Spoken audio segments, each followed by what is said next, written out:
you eat when you wake up in the morning? Rocket. Where did you grow up? Fire. What's your middle name? Mountain. What was your first girlfriend's middle name? Television. What was your best friend's name growing up? Ice. What was your best friend's mom's name growing up? Paint. Are you taking any medications? Tree. Fire. Mountain. Ice.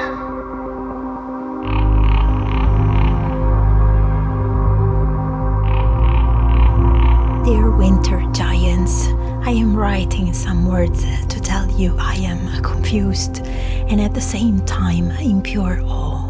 In a sudden swirl, you took the land from minus 35 to plus 7 degrees Celsius, and my eyes all of a sudden met in January, not in May as usual, the shape of the land again.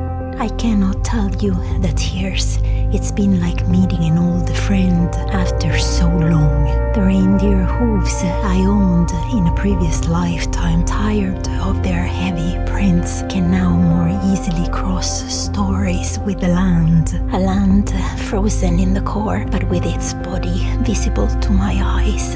The Arctic winds and the cold oblivion are shouting from the depth of the land, but for a brief moment the feeling of the ground and its beautiful shapes are not a glacial memory, but the most astounding reality. It will not last.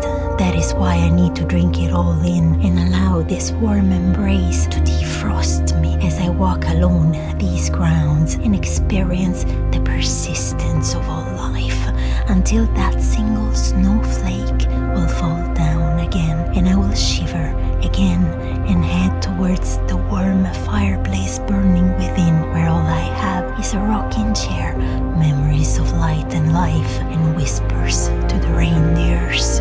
Dear winter giants, you were not supposed to do this.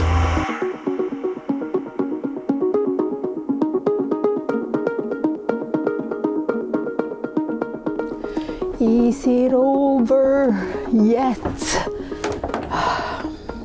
It's early in the afternoon, everyone. And it looks like this. Oh, we're tired. We're tired. It's really something that is starting to have a little toll on us Arctic people, the polar night.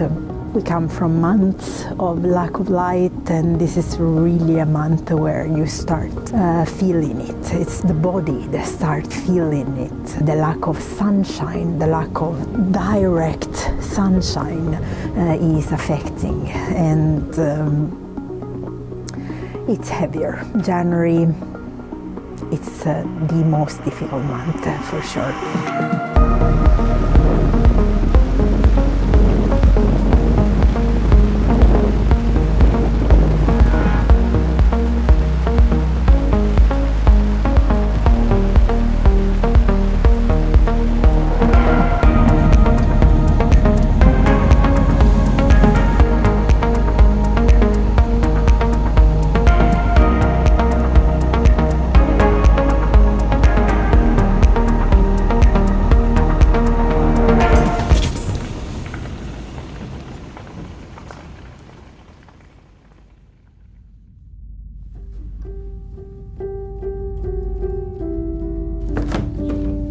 And how do we fight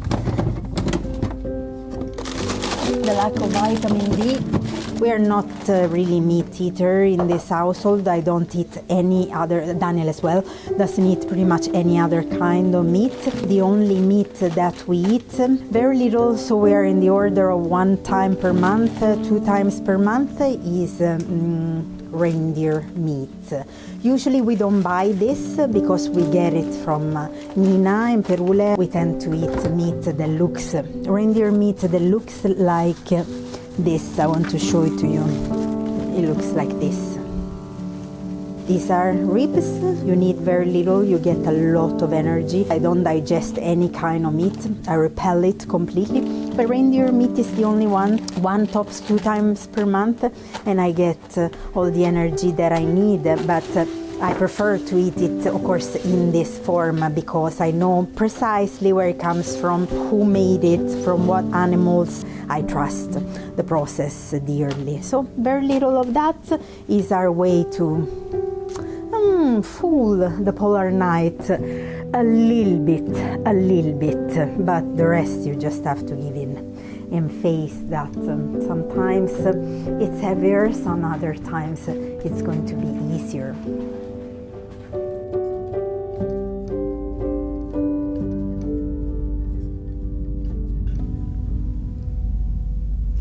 There is also something absolutely magical, in my opinion, with the shrine shape of the fireplace. It's like hidden inside. You have all your treasures, all your spells, winter spells, rituals to the gods. It's a very precious shrine in the winter for the body, so for the witchcraft practice, but also for the soul. Something very beautiful, this cute little tradition of engraving stars on the stones in the fireplace. They are a symbol of abundance and protection of your household. They promote health for the inhabitants of the household. You can draw little stars on bits of paper and you can burn them.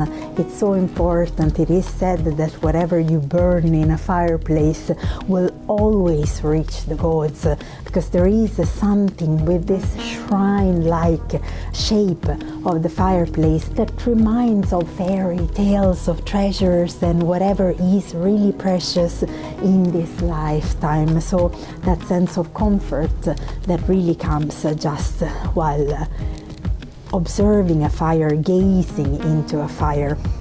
It's really a time immemorial. And that's our sun. That's our sun for the winter months. So that's all that we have. The comfort, the warmth. That's all that we have. Now recently our fireplace, as you can see, the door here broke. So it's very, very beautiful. So it's not that. The problem is that it's very little efficient. So we were after a better solution. I think they're called clean burners, and they give more heat and burn less wood. So it's something that we would really, really need in a house like this, where the main heat comes indeed from the fireplace. But we'll fix that. I'm sure that the best solution for us will find its way to us.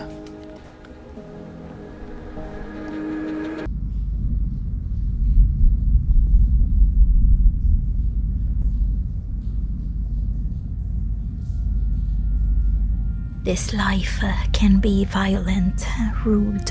This brutality raptures from rotten roots and dirt. The intensity of the eruption confronts everything that I am, the some wonders I have gathered. What's your mom's name?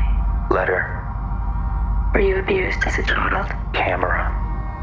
But hand in hand with the land that cares, and in the tones of the wind that the tundra speaks, I shed the ashes and the poison. Do you have any pets? Sponge. What are you thinking right now? Balloon.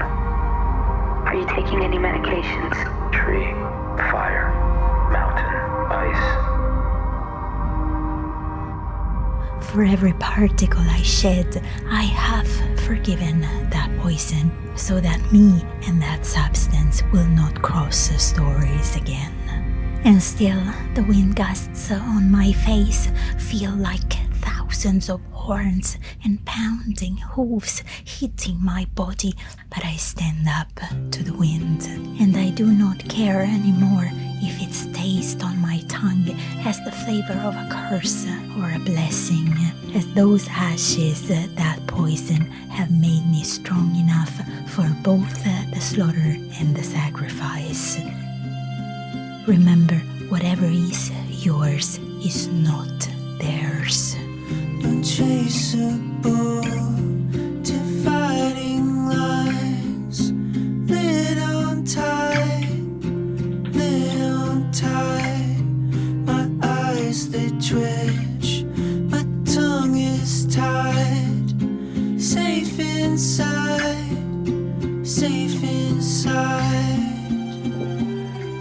The ice giants listened to my letter. I sent them a letter, and they clearly listened to what I said, that this was not supposed to be like this. They clearly listened, because look at this now. It's snowing, it's beautiful, it's how it's supposed to be.